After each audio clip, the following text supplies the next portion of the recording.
Hi students, आज हम लोग पढ़ेंगे भारतीय संविधान के मौलिक अधिकार के बारे में।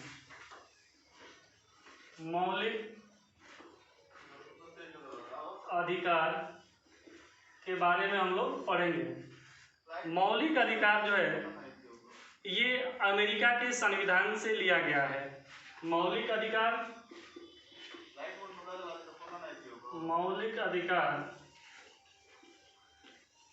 अमेरिका के संविधान से लिया गया है। ये भाग तीन अनुच्छेद 12 से 35 तक में मौलिक अधिकारों को जगह दिया गया है। मौलिक अधिकार ऐसे अधिकार हैं जो व्यक्ति के संपूर्ण व्यक्तित्व का विकास करता है, जो व्यक्ति के विकास में सहयोग करता है, उसके बौद्धिक आध्यात्मिक जीवन को प्रभावित करता है। अनुच्छेद 12 में मौलिक अधिकारों की परिभाषा दी गई है। मौलिक अधिकारों की संख्या 6 है। मौलिक अधिकारों की संख्या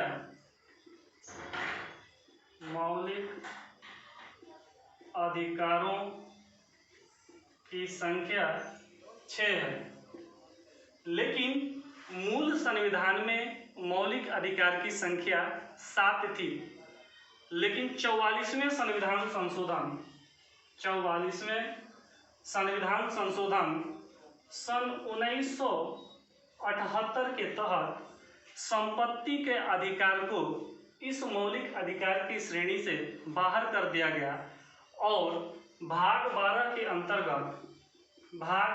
अंतर्गत अनुच्छेद 300 के क में रखा गया। फिलहाल मौलिक अधिकारों की संख्या 6 है। तो क्वेश्चन यहाँ से पूछता है कि मौलिक अधिकार जो पहले थे वो 7 थे, लेकिन जो संपत्ति का अधिकार था उसे 44वें संविधान संशोधन 1978 के द्वारा हटाकर भाग 12 के अनुच्छेद 300 के क में रखा गया है। अब यहाँ पे देखेंगे मौलिक अधिकारों की संख्या 6 है। तो पहला जो है वो है समता का अधिकार, दूसरा है समता का अधिकार 14 से 18 तक। उसके बाद है स्वतंत्रता का अधिकार अनुच्छेद 19 से 22 तक। तीसरा है शोषण के विरुद्ध अधिकार अनुच्छेद 23 से 24। चौथा है धार्मिक स्वतंत्रता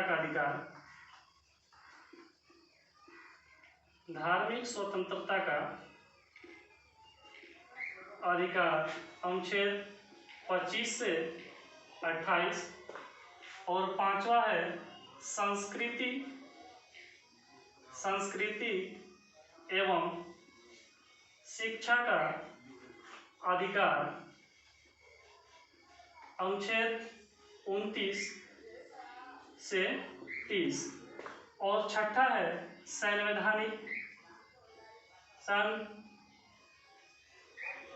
संवैधानिक उपचार का अधिकार अनुच्छेद 32। ठीक, सबसे पहले हम जानेंगे मौलिक अधिकार। तो मौलिक अधिकार वे अधिकार है जो किसी व्यक्ति के संपूर्ण व्यक्तित्व का विकास करता है। उसकी परिभाषा अनुच्छेद 12 में दी गई है। और यहाँ से अनुच्छेदों की जो मौलिक अधिकारों की संख्या है वो 6 है। समता का अधिकार अनुच्छेद 14 से 18, स्वतंत्रता का अधिकार अनुच्छेद 19 से 22, शोषण के विरुद्ध अधिकार अनुच्छेद 23 से 24 और धार्मिक स्वतंत्रता का अधिकार अनुच्छेद 25 से 28, संस्कृति एवं शिक्षा का अधिकार अनुच्छेद 29 से 30 और संवैधानिक उपचार का अनुच्छेद 32। अब बारी बारी से हम देखेंगे कि 14 में क्या है, 15 में क्या है, 16 में क्या है, ऐसे क्रम से हम लोग अनुच्छेद 32 तक देखेंगे। आइए देखते हैं कि अनुच्छेद 14 जैसे कि नाम से ही क्लियर है, समता का अधिकार। तो इसमें ऐसे नियम और कानूनों की बात होगी जो पूरे भारतीयों पर समान कानून लागू हो। तो 14 यही कहता है कि विधि के समक्ष समानता का अधिकार है, सभी को समान विधि का समानता मिलेगा।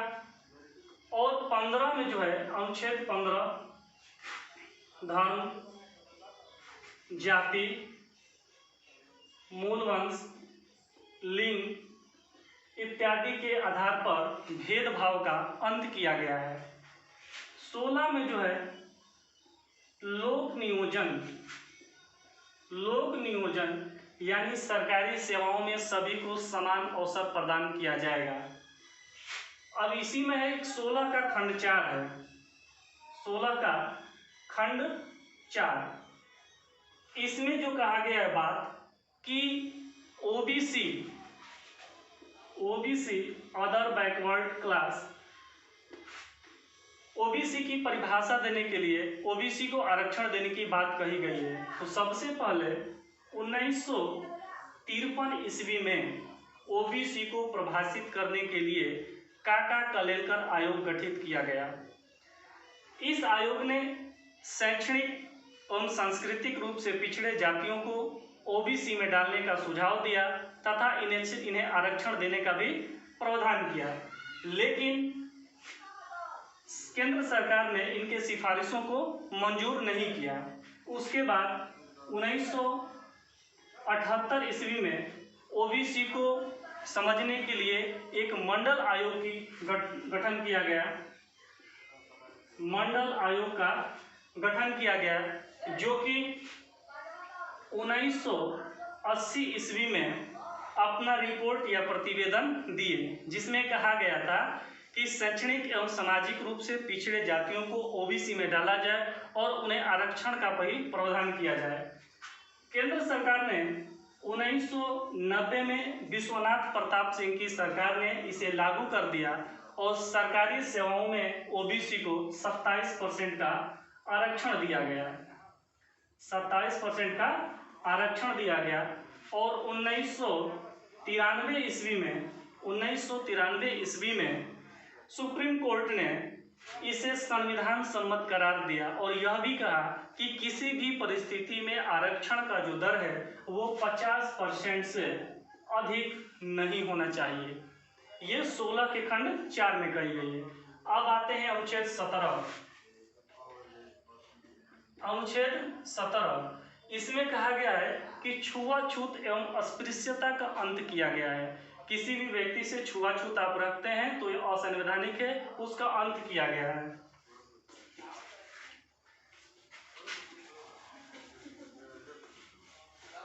अनुच्छेद 17 उसके बाद आता है इसका लास्ट समता में अनुच्छेद 18। अनुच्छेद 18 में कहा गया है कि शिक्षा और सैन्य मामले में अर्जित की जाने वाली उपाधियों को छोड़कर शेष सारी उपाधियों का अंत किया गया है। शिक्षा और सैन्य मामले में अर्जित की जाने वाली उपाधियों को छोड़कर अन्य जो शेष उपाधि थे सबका अंत किया गया है। और यह भी कहा गया है कि भारत का कोई भी नागरिक यदि विदेशों से कोई सम्मान हासिल करना चाहता है तो राष्ट्रपति की अनुमति के बिना नहीं कर सकता है। ये रहा आपका समता का अधिकार अनुच्छेद 14 से 18। अब आता है स्वतंत्रता का अधिकार अनुच्छेद 19 से 22। इसमें हमारी स्वतंत्रताओं की बात कही गई है। अब 19 का हम देखेंगे जब, तो 19 के फर्स्ट में 6 दिए गए हैं स्वतंत्रता, ए, बी, सी, डी, ई और एफ, ऐसे करके 6 स्वतंत्रताओं की बात कही गई है। तो हम देखते हैं पहले ए से एफ तक। तो पहले में कहा गया है कि वाक एवं अभिव्यक्ति की स्वतंत्रता, बोलने की स्वतंत्रता और इसी के तहत प्रेस की भी स्वतंत्रता दी गई है। एक के ही तहत प्रेस का भी स्वतंत्रता है। वही आता है बी में, तो बिना हथियार तथा शांतिपूर्वक सम्मेलन करने की स्वतंत्रता है। बिना हथियार तथा शांति पूर्वक सम्मेलन करने की स्वतंत्रता है। सी में है कि संघ एवं संगठन बनाने की स्वतंत्रता है। डी में है कि भारत के किसी भी भाग में अस्थायी रूप से बसने की स्वतंत्रता है। पहले जब ये था जम्मू कश्मीर में 370 नहीं हटा था तो कहा जाता था कि भारत के किसी भी भाग में बसने की स्वतंत्रता है, लेकिन अनुच्छेद 370 को छोड़कर। लेकिन अब ऐसा नहीं है, 370 आर्टिकल हटा दिया गया है, तो अब भारत के किसी भी भाग में अस्थायी रूप से बसने की स्वतंत्रता है। ई में है कि भारत के किसी भी भाग में आप अस्थायी रूप से बस सकते हैं। और एफ में है कि भारत के किसी भी भाग में आप अपना वित्तीय व्यापार चालू कर सकते हैं। तो 19 के तहत हमको 6 स्वतंत्रताएं दी गई है। अब आते हैं हम अनुच्छेद 20 पर। अनुच्छेद 20 पर इसमें है कि दोष सिद्धि के संबंध में कहा गया है कि यदि कोई व्यक्ति किसी कानून का उल्लंघन करता है तो उसे उस टाइम के आधार पर ही, कानून के आधार पर ही सजा मिलेगी। मिसाल के तौर पे कोई व्यक्ति करंट में अभी जो जुर्म कर रहा है तो जो नियम है वही नियम उस पर लागू होगा। ऐसा नहीं है कि जुर्म कर दिया और बाद में कोई नियम बनाएगा कि नहीं इनको अब ऐसा सजा होना चाहिए, तो वैसा बिल्कुल भी नहीं है। उसके बाद 21 में है प्राण एवं दैहिक स्वतंत्रता। मतलब कि प्राण और आपके शरीर की स्वतंत्रता के बारे में बात कही गई है कि किसी भी व्यक्ति को उसके प्राण से तभी वंचित किया जा सकता है जब विधि द्वारा स्थापित प्रक्रिया के आधार पर प्रोसेस हो, तब उसको उसके प्राणों से वंचित आप कर सकते हैं। इसमें सबसे महत्वपूर्ण आता है 21 का क, जिसमें कहा गया है कि 6 से 14 वर्ष के बच्चों को निःशुल्क एवं अनिवार्य शिक्षा दिया जाएगा। मोस्ट इंपॉर्टेंट है, 6 से 14 वर्ष के बच्चों को निःशुल्क में अनिवार्य शिक्षा दिया जाएगा। लेकिन ये देखिए इसमें लेट लतीफ कितना हुआ। जब संविधान बन रहा था तो आर्टिकल 45 में यह बात कही गई है कि संविधान के लागू होने के 10 वर्ष के भीतर 6 से 14 वर्ष के बच्चों को निःशुल्क में अनिवार्य शिक्षा दिया जाएगा। लेकिन ऐसा नहीं हुआ। 1950 में हमारा संविधान जब लागू हुआ तो उसके हिसाब से 10 वर्ष के बाद यानी कि 1960 में ये अधिकार हमें मिल जाना चाहिए। लेकिन ये कब मिला? 86वां संविधान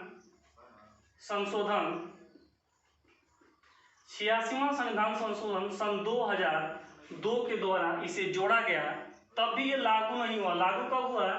1 मार्च सन 2010 को ये लागू हुआ। तब जाके आप देखेंगे कि प्राइमरी स्कूलों में एक पेंसिल बनाकर दोनों तरफ एक लड़का और लड़की बैठाकर नीचे लिखा जाता है सर्व शिक्षा अभियान, सब पढ़े सब बढ़े।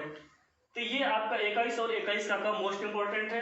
अब देखते हैं 22 में है गिरफ्तारी से संरक्षण।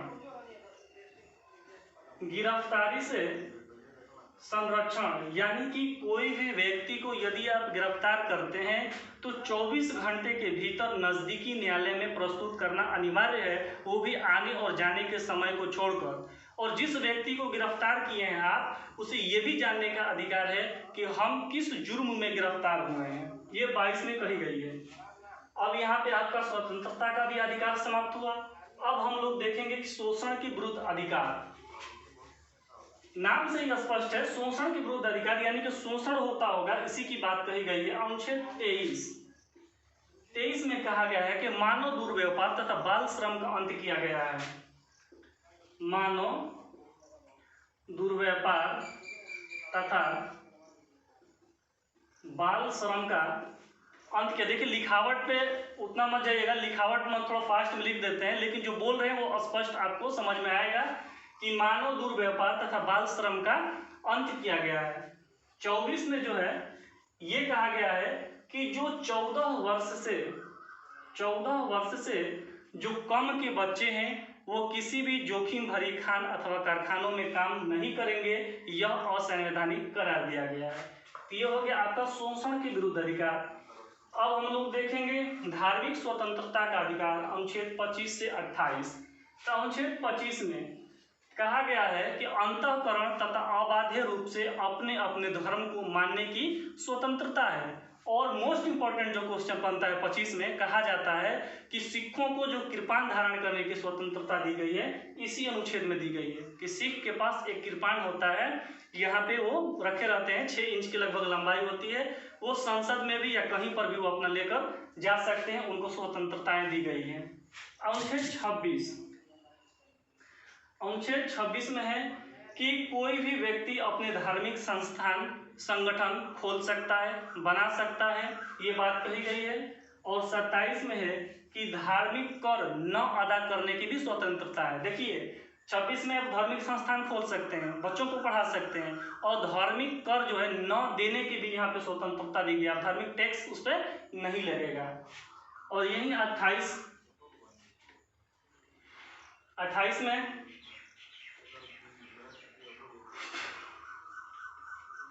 एक मिनट, थोड़ा पसीना हो रहा है, पूछ ले।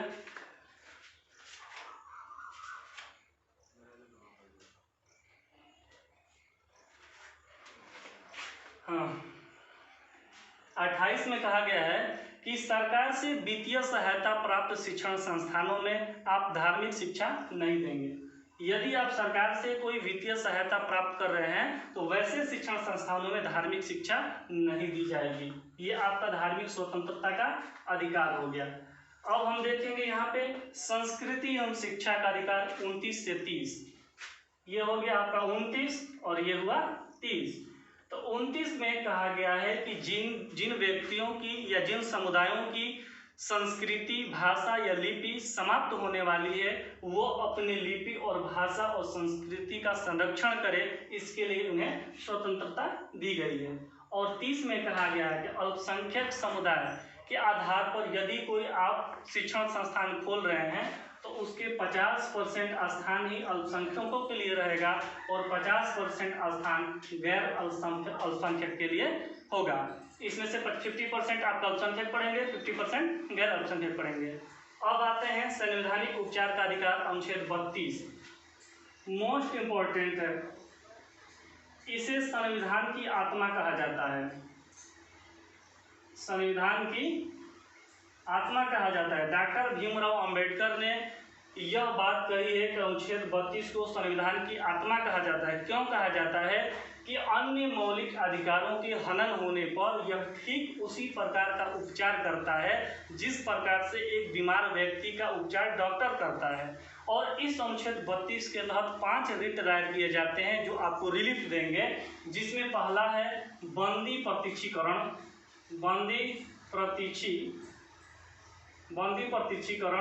दूसरा है परमादेश, तीसरा है अधिकार परीक्षा, चौथा है उत्प्रेरण और चौथा है आपका प्रतिषेध। इस तरह से हम मौलिक अधिकारों के एक एक टर्म को हम लोग पढ़े हैं। नेक्स्ट वीडियो में हम लोग आगे पढ़ेंगे। तब तक के लिए थैंक यू, धन्यवाद।